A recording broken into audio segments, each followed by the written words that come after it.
Hey, what's going on, everyone? Welcome to Progressive Action TV. I'm your host, Tramel Thompson. I ain't gonna lie, man. I haven't been this disturbed about a situation in a long time. And the story I want to talk about right now is the story of Robert Brooks. For those who don't know, Robert Brooks was the inmate who was murdered by the correctional officers at the Marcy Correctional Facility, upstate New York. Mr. Brooks was in jail for assault on his girlfriend, stabbing her, whatever the case is with that, some type of domestic dispute. But that doesn't mean he deserved to die. Now, to bring you guys up to speed, I want to show y'all some images from the situation with Mr. Brooks. As you can see, Mr. Brooks is in the state greens. He has the bloody nose. Um, Officers got them there on the bed. You could just tell like he looks like he's in distress. And we even have the correctional officers seen kicking him while he was handcuffed. Now, if anyone have friends that been to jail, especially New York State Prison, and you listen to some of their stories, this seemed like it's common practice for the correctional officers to put hands and feet on inmates to send a message to the other inmates. If you get out of line, this could next be you.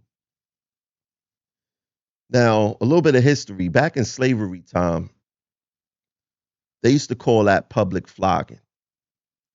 And what they used to do back then, they used to take the slave,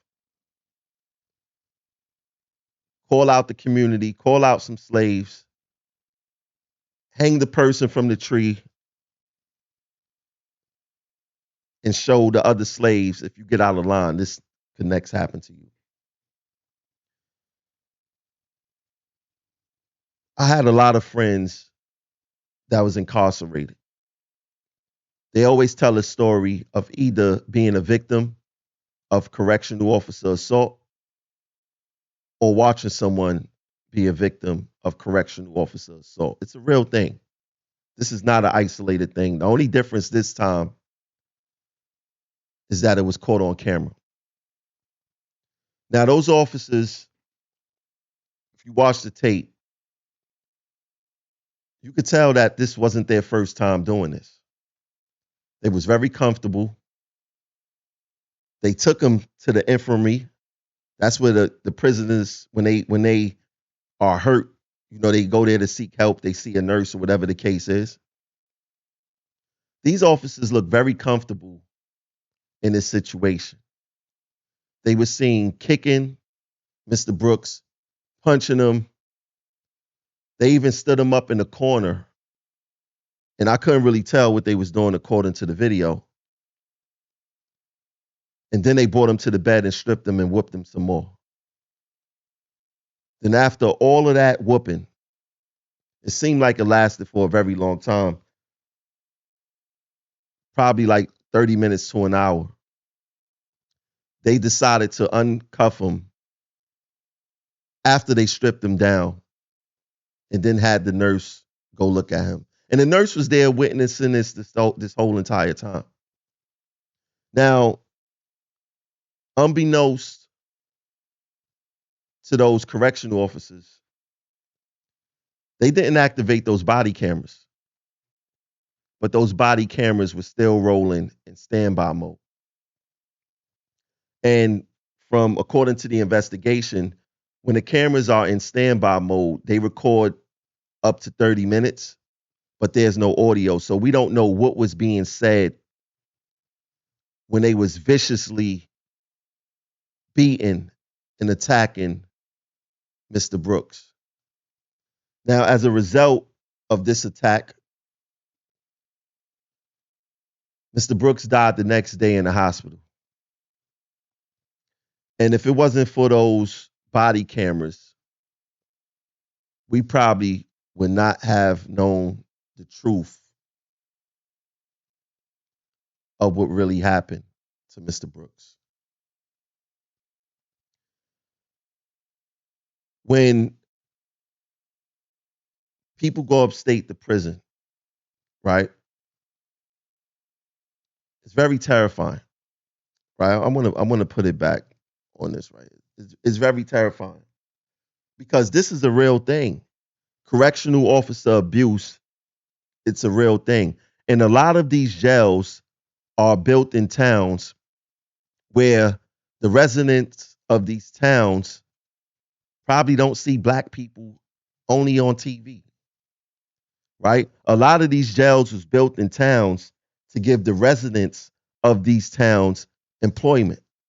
So you will have generations of families working there. You will have the great grandfather, you will have the father, then you will have the son. And you cannot tell me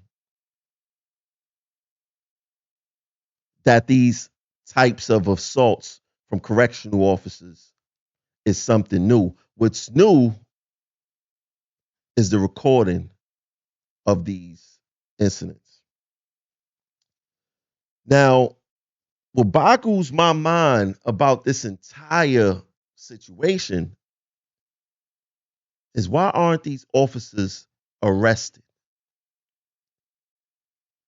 If the shoe was on the opposite foot and it was on camera that these officers was getting their behinds whipped and this officer died the next day, they would have been up under the jail. We got all this information on video, and you mean to tell me that the best thing that they came up with thus far is a suspension with no pay? Why aren't these animals in jail right now? Why aren't they being held accountable for their crime? Why? Kathy Hochul went to visit the jail, and I wanna bring that up real quick. Kathy Hochul went to visit the jail. Let me put that on the screen real quick. And she directs the Department of Corrections to make changes following Mr. Brooks' death at the Marcy Correctional Facility. Now, in part of this messaging, I want to just go to the changes, but I want to say something about what she said right here. Today, I am implementing a number of new policies at Marcy and within docks, and I look forward to continuing to hear ideas from experts, elected officials, and advocates as we continue this work. I think that they need to start with listening to the inmates when it comes to these things, don't you think? But let's get into some of these changes that she said that's happening right now. Directing Docks Commissioner Daniel Marticello to appoint Shawangunk Correctional Facility Superintendent Benny Thorpe as the new permanent superintendent of Marcy Correctional Facility. Expediting $400 million to install fixed cameras and distribute body-worn cameras in all docks facilities. Adding dock staff to the Office of Special Investigations to ensure that complaints are handled immediately and that anyone found of wrongdoing will be held accountable in a timely manner. Directing docks to engage an outside firm to conduct a review of the culture, patterns, and practices not only in Marcy, but across the correctional system. Expanding the docks whistleblower hotline to more effectively facilitate anonymous tips from docks employees and contractors, as well as incarcerated individuals.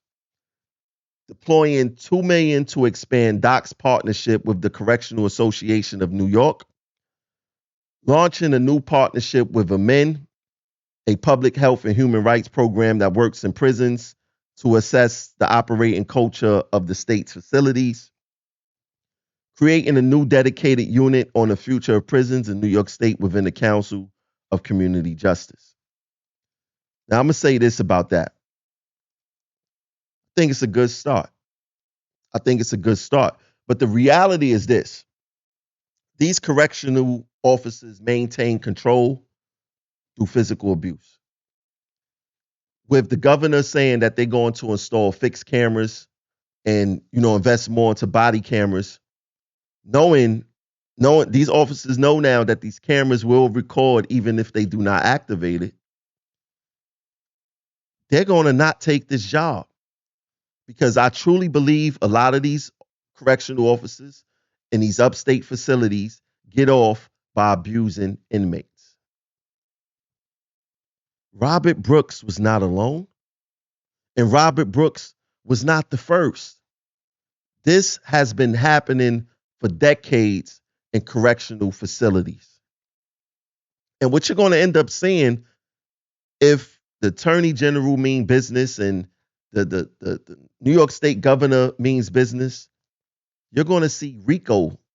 You should see RICO cases coming down on some of these correctional officers for gang assault, for plotting murder. Like I said, Robert Brooks was not the first inmate to die at the hands of a correctional officer upstate, right? And like I said, if you watch the video, a lot of these correctional officers, the correctional officers who was in the video, the way that they was behaving, the way that they were acting, this was not the first time they did this.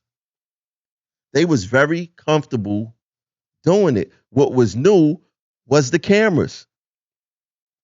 Now I want to touch on this right here. Guards in fatal prison assault were accused of beating inmates before. Absolutely they were, because they looked too comfortable in that camera. And it says at least 3 of the New York prison guards implicated in the savage beating death of a handcuffed man had been accused of participating in similar attacks in prisons across the state. So to me, it sounds like these guys were going on tour doing this to inmates. Two of the corrections officers and a sergeant accused in the death of Robert Brooks, an inmate at the Marcy Correctional Facility in central New York, were previously named in federal lawsuits filed by prisoners accusing them of brutal attacks that left one man disfigured and another in a wheelchair. A lawyer for one of the injured men drew a line from the earlier accusations of violence to the attack this month. The fact that they failed to rein in these officers that they knew had beaten someone else is a direct contributor to Mr. Brooks' death, said Katie Rosenfeld, the lawyer. She criticized the New York State Department of Corrections and Community Supervision for fighting her client's lawsuit for years. Proof is in the pudding. The proof is in the pudding. These officers was very comfortable doing that, and they was doing that from facility to facility. Now, I believe moving forward, when an officer is named in wrongdoing of any kind, they should be suspended. Depending on what the accusation is, they should be suspended with pay or without pay, right? Until the accusation is fully looked into. But like I said, when you have the governor saying that she's going to invest in fixed cameras and body cameras, these officers is not going to take this job. I would not be surprised if we see a whole bunch of correctional officers resign, thinking that some type of indictment or arrest is going to come because they're going to start reviewing the camera. Now they're giving the inmates a voice. They're going to start investigating certain things. And I believe that we're going to see something unprecedented in New York State with a whole bunch of correctional officers being arrested and in prison. But like I said, what boggles my mind so much is why aren't these correctional animals, aka officers, all 13 of them, including the nurse who watched these officers do this, why aren't they in prison right now?